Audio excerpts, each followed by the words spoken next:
Hey everyone, and welcome back to Horror Movies for Life YouTube channel, and welcome to this impromptu horror movie review. This is obviously outside of my current 1980s horror movie series, where I'm taking a look at horror movies from 1982. But I did just watch this movie for the first time with my wife actually last night, and I wanted to go ahead and get a review out here because of that, because it's a movie I have in my collection and a first time watch for me, and that movie is from last year, Nosferatu by Robert Eggers, the Robert Eggers version from last year. So, yeah, this is a movie I picked up probably the beginning of this year, but I hadn't gotten around to watching it, of course. And last night I was home with my wife, and my son was out staying with his grandparents, and decided to watch this. She wanted to watch it, and I definitely wanted to watch it as well. I knew I was going to at some point. Um, so yeah, I just kind of wanted to come on here and do an impromptu review on it. So let's just go ahead and get started about Nosferatu from 2024. So Nosferatu is a 2024 American Gothic horror film written and directed by Robert Eggers. It is a remake of the film Nosferatu, A Sympathy of Horror from 1922, which is the Max Schreck silent movie, which in turn inspired Bram Stoker's Dracula novel in 1897, and then of course you have Bram Stoker's Dracula from 1992 as well. We'll get into all of those pieces throughout my review here. So the movie opens in the early 1800s. A young girl named Ellen prays for a companion to ease her loneliness. This inadvertently summons the Nosferatu Count Orlok, forging a psychic link between them, which triggers her seizures. In 1838, Ellen has married Thomas Hutter, and the couple live in German town of Wisberg.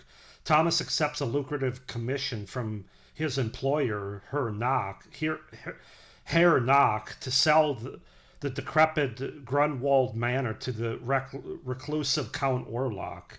Ellen relates her nightmares to him, seeing them as a bad omen, and pleads for Thomas to stay, but he gently dismisses her concerns. He leaves her in the care of his wealthy friend Friedrich Harding and his pregnant wife Anna, along with their two young daughters Clara and Louise. Arriving at a hamlet in the Carpathians of Transylvania, Thomas is shunned by the locals. He manages to rent a room at an inn where he is warned by an old woman not to visit Orlok. That night, he witnesses a group of Roma exhuming and staking an alleged vampire's corpse, which gushes blood. He wakes up to the hamlet deserted and his horse gone. Thomas continues on foot until an unmanaged carriage carries him to Orlok's castle. So yeah, that's to set up the premise, the beginning of the 2024 film Nosferatu. As far as the cast goes, brilliant. Lily Rose Depp plays Ellen Hutter. Nicholas Hoult plays Thomas Hutter. Bill Skarsgård as Count Orlok Nosferatu. Aaron Taylor Johnson as Friedrich Harding. William Dafoe as Professor Albin. Oh boy, this is a lot. Albin Eberhard von Franz, Emma Corrin as Anna Harding, and Ralph Ineson as Dr. Wilhelm Sievers. So yeah, that's to set up the premise and the cast for the 2024 film Nosferatu by Robert Eggers. Man, I love this film, man. I was surprised by how much I loved it, to be honest with you. My wife, not so much. She didn't hate it. It's just not her favorite version of this story, which I think is fair enough. I'm sure there's a lot of people out there that share that, but I really enjoyed this movie for numerous reasons, which I'm going to get into here shortly. But just going through that cast, man, that's brilliant. The cast is brilliant in this movie. One of many pros that I'm going to get to. So let's just go ahead and get into my pros, the things that I really like about Nosferatu. And to say that this movie is visually stunning is an understatement of gargantuan proportions. It's the best thing about the movie, in my opinion. It's filmed with a brilliant color palette that includes black and white scenes and moments throughout the movie to kind of call back to the 1922 film Nosferatu. but also to make this a much more effective movie. And of course, it's not a black and white film, but they use black and white colors along with a very colorful palette throughout other parts of the movie, and that was brilliant. I think it's one of the best and most effective use of shadows in any movie that I've seen, especially a horror movie. Yeah, it's just amazingly filmed with those color palettes and the use of shadow. The cinematography is outstanding, along with the set design, set production designs, and just the overall gothic atmosphere that's created throughout the entire movie. It's easily rewatchable. Just an easily rewatchable movie, if not for the story and the performances, for nothing else, but for the look of the movie and the effective directing of the movie as well by Eggers. So, yeah, just a gigantic fan of the way this movie looked, how it comes across on screen. I kind of wish I would have seen it at the theater now, because I liked the look of it so much and how it was filmed and everything. The costumes, the period piece decor, and just like the city, the town that they're in, the look of the castle, everything just screams of gothic horror, and this time period is nailed by those things. Between the costume and the decor and the set designs, they really get the time period so right, and that's not always the case in other movies.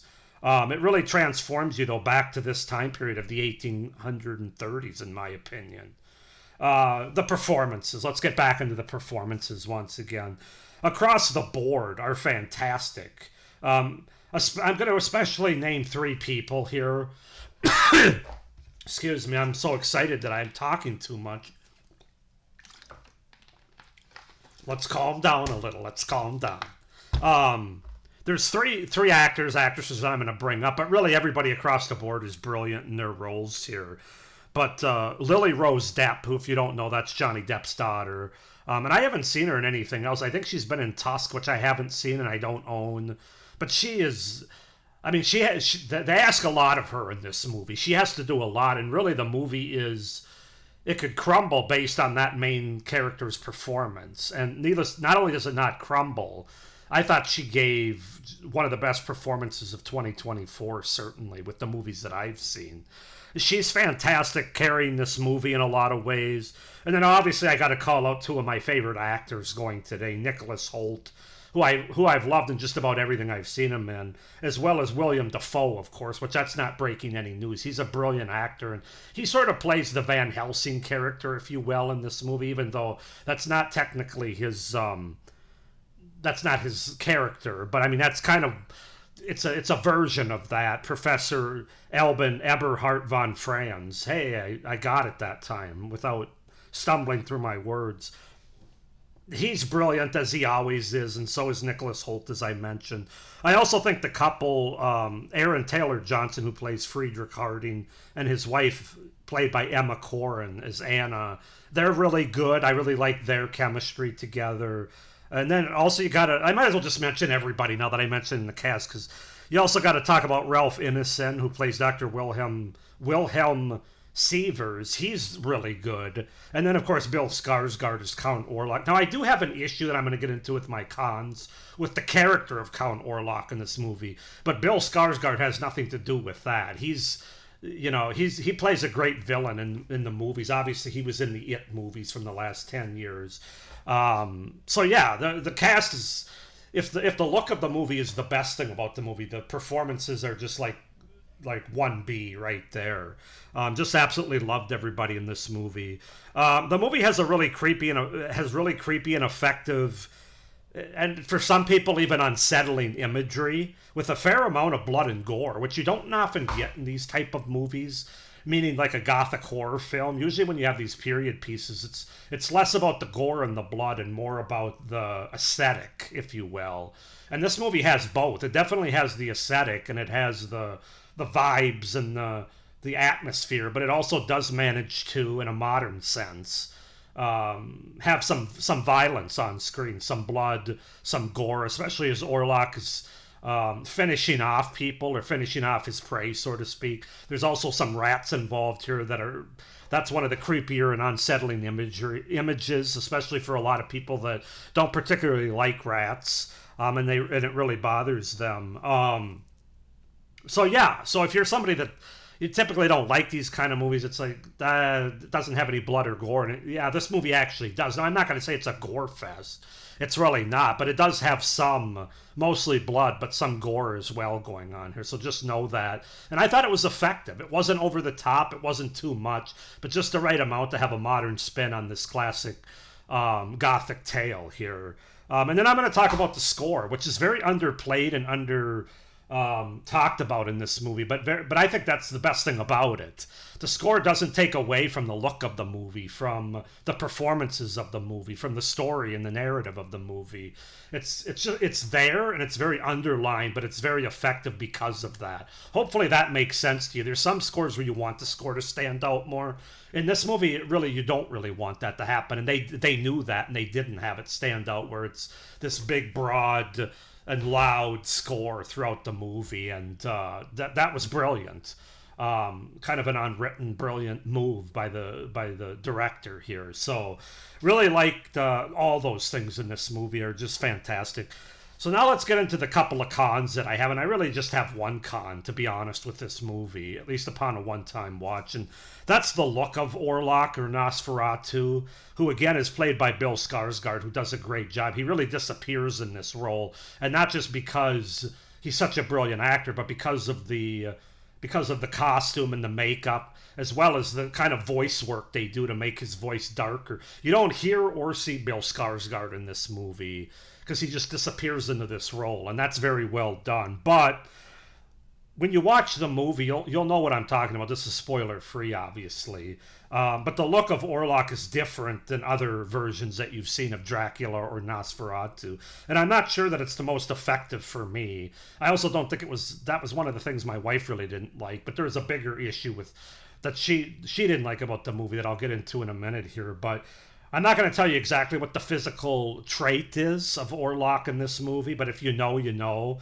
But I don't think it was as effective, especially if I'm comparing it to the 1922 Nosferatu movie with Max Schreck. I thought that look was much more nightmare fuel kind of look there.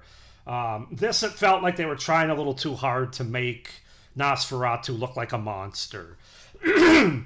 And even though in a lot of ways he is a monster, I think it would have been better if they would have sort of underplayed to having actually show that on screen. Again, I don't know if that's a modern take that they decided to go that route. But I wasn't crazy about the look, I'll be honest with you. I understand why he was so big, and you kind of wanted his presence to oversee and be an overseeing presence over everything, including a brilliant scene they have that they show in the trailer where you see his hand going over the city, the town that these guys are in. So I don't think they needed to make him look like to try as hard as they did for the monstrous look that we get here. And I thought that was less effective, especially for the overall story and narrative, which, of course, this isn't the first time that this has been put to screen. You've got Nosferatu from 1922. You've got Bram Stoker's Dracula from 1992, which is definitely my wife's favorite version of this story. And then it also, I touched on this at the beginning, but the book from 1897 of Bram Stoker's Dracula, that movie was based on.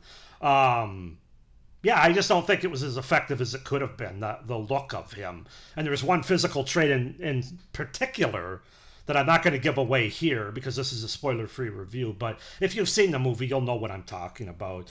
And then my final con, which is a little con, and it's not really the movie's fault, is the story's been done. I mean, as I just mentioned, in 2 other movies, kind of different versions of them, as well as books. The one from 1897, Bram Stoker's Dracula. I really got to take my time and slow down when I talk. Sometimes when I'm so excited about something, it's a blah, blah, blah, blah, blah. Anyway, excuse me, drink time. Now, from what I gather, the thing that my wife didn't like, she didn't hate the movie, but the thing that she really didn't like about it as much, this version, was the sort of monstrous appearance and portrayal of Nosferatu. And I could sort of understand that. You're either going to be a fan of that version, or you're going to be more of a fan of the Gary Oldman version from Bram Stoker's Dracula. To me, I wasn't thinking of Bram Stoker's Dracula watching this. I know the story is similar, but to me, they're two different kind of movies, because in that movie, Gary Oldman plays more of the humanistic version of Orlok or of Dracula, more of the seductive. And even though Nosferatu is seductive in this movie, it's kind of like a seductive monster that's trying to seduce based on the connection they have with Lily Rose Depp's character. And it doesn't work quite as effectively as I think when Gary Oldman did it with Winona Ryder and Bram Stoker's Dracula. That's kind of the synopsis or the kind of the summary I'm getting from my wife, and why it didn't work for her as well. But like I said, I wasn't thinking of that movie, because to me that's a different movie, even though it's not a different story or a different narrative necessarily. I love that movie too, just like she does, but I also really love this movie, and I view it as differently. So yeah, I love Nosferatu from last year a lot more than I thought I was going to. 8 out of 10 is what I'm going to give Nosferatu from 2024. It's not a perfect movie, but I really can't think of anything else. But I guess if there's one other con that I could say, it's at the beginning of this movie, this young girl, Ellen, played by Lily Rose Depp, she prays for a companion to ease her loneliness. I would have liked a little bit more backstory as to why she did that. Was it just because she's a young girl that was lonely?